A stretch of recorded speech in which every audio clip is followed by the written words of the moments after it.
Hello and welcome back to Bookish and welcome back to my Saturday Hodgepodge, my weekly wrap-up of booktube, bookish things, anything I want to talk about. I wanted to take this opportunity to wish you all a Happy New Year. This will go up on New Year's Day, so Happy New Year to you. I will tell you that I am guardedly optimistic that 2022 will be better than 2021 was. I don't want to go into too much detail because being a somewhat superstitious person, I don't want to jinx anything for myself or for anybody else or for the world on why I feel that way, but I do. And I think part of that is that I hope that to encourage more of you to go and get vaccinated, that you need to be aware that vaccination helps us shortcut to greater immunity, to greater resistance. It saves lives. I know that there's disappointment that the vaccines don't seem to protect from people from getting Omicron in the way they did with variants, with the wild variant and variant B, and even with Delta. I realize that that's a disappointment, but they are still, as far as we can tell, incredibly effective at keeping people out of the hospital and keeping people alive. And hopefully will have some impact on keeping the crowding in hospitals down so that people don't have to postpone surgery, so that other emergency care can be given, which really is the goal. Nobody in science, the government, ever said that the vaccines would be 100% effective, because there is no such thing as a 100% effective vaccine. And as the virus has changed, the efficacy of the vaccines in preventing disease has changed, even though the efficacy of the vaccines in preventing severe illness really hasn't changed that much. And so hopefully more people will go get vaccinated, and this is just my appeal to you to do that. If you have been vaccinated, to go ahead and get your booster. But that's me, and I realize that people are going to do whatever they want to do. I have a mini rant today I wanted to do, and that is on the topic of magical realism. I saw a review of The Sentence by Louise Erdrich, which I reviewed and is in my top 10 favorite novels of the year, which categorized, it was actually a review of The Night Watchman by Louise Erdrich, which categorized it as magical realism. And what I would like is for us to just get rid of this designation of works of fiction as magical realism. So let's just start off with the basic fact that all fiction is made up. And if you believe in it, become engaged in it, there's a kind of magic of the words that is involved there. And to label something magical realism, to me, increasingly seems demeaning, and it increasingly seems demeaning when we apply the term magical realism to the belief systems or the traditions or the folklore of specific groups of people in the United States or anywhere else around the world. I was thinking about my top 10 list of books from this year. And, to a certain extent, a lot of them, I guess, could be classified as magical realism. Newpoming deals with spiritual beliefs, and The Yield also has kind of moments of spiritual events taking place, and The Sentence as well. And I think we're at the point where that term no longer has any meaning. I think it came around as a way to kind of describe, in part, or it became really popular, in part as a way to describe the works of Gabriel Garcia Marquez, particularly in 100 Years of Solitude, in which things that appear to be magical happen alongside things that are realistic. Well, what appears to be magical in those stories is probably just folklore and folk wisdom of the region of Colombia that Garcia Marquez was from. The same thing is true with Louise Erdrich. What appears to be magical realism is perhaps and likely just folklore, traditional beliefs about the spiritual world that are incorporated. You could say that about the works of Toni Morrison, for at the very least in Sula and in the Song of Solomon. Those books involve, what appear to be magical things happening, but they're related to folklore and folk wisdom, and I think it's kind of demeaning to refer to that as magical realism, because as soon as you throw magical at the beginning, I think a lot of people think of it more along the lines of something, like other books that involve magic, like, I don't know, Harry Potter or other books like that. And I really have grown to hate the term magical realism. Really be interested to see what your thoughts about magical realism, at least the term of the classification, are below. So this last week of December has been kind of a slow reading week for me. I did finish Mrs. Dalloway by Virginia Woolf, a buddy read I did with David, who's the husband of Hannah from Hannah's Books. And this book, if you saw my top 10 novels, this book made the top 10, and it's just great. Probably the greatest novel that employs stream of consciousness that I've ever read. It is lively. It is and really has a lot of energy, even though the subject matter is not uplifting. I just found it to be remarkable, and I did finish that this week. Other than that, I haven't finished any other books since the last time I talked to you. I was reading American Pastoral by Phillip Roth, and I'm about halfway, I think around page 220 in that book, and I'd really just have kind of ground to a halt. I want to say up front that Roth, I think, is a very good writer. The writing in the book is excellent, but I am having such a difficult time staying engaged with the story and staying engaged with the hyper-minute focus on the lives or the life of its main character, and how the author, who is also the other character in the book, kind of reflects that. Is reflecting that life or meditating on that life. It's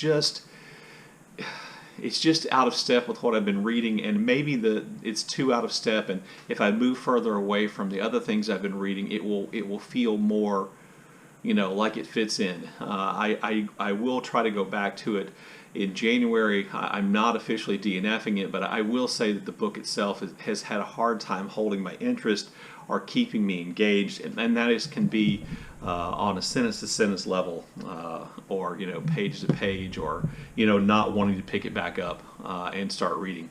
I did start reading the first book in the Farseer trilogy, Assassin's Apprentice by Robin Hobb, and I am enjoying that reading experience. I'm about page 300 of about 440.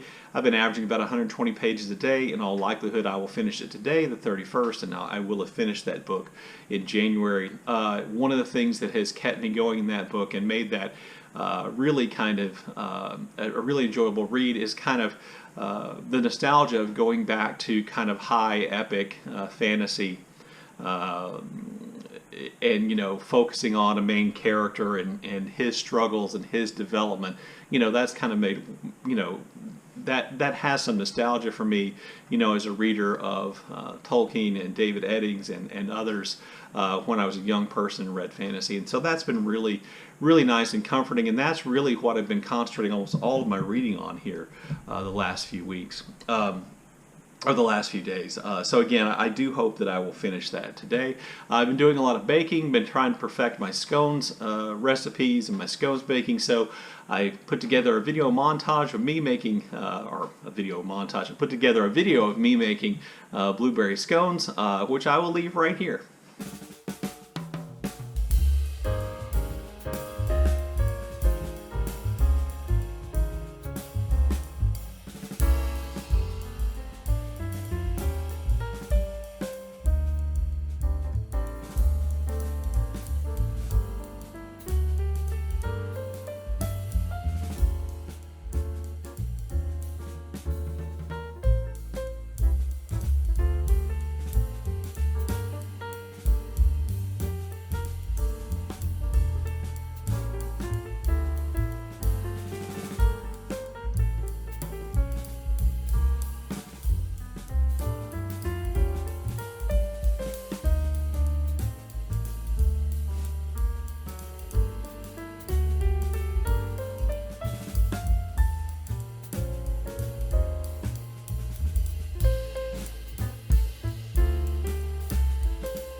Anyway, there you go. Thank you for watching.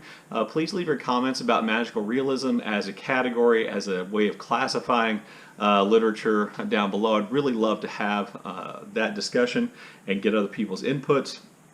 Let me know what you think of the scones if you watched that part of the video. As always, I look forward to your comments in the comment section below, and thank you for watching.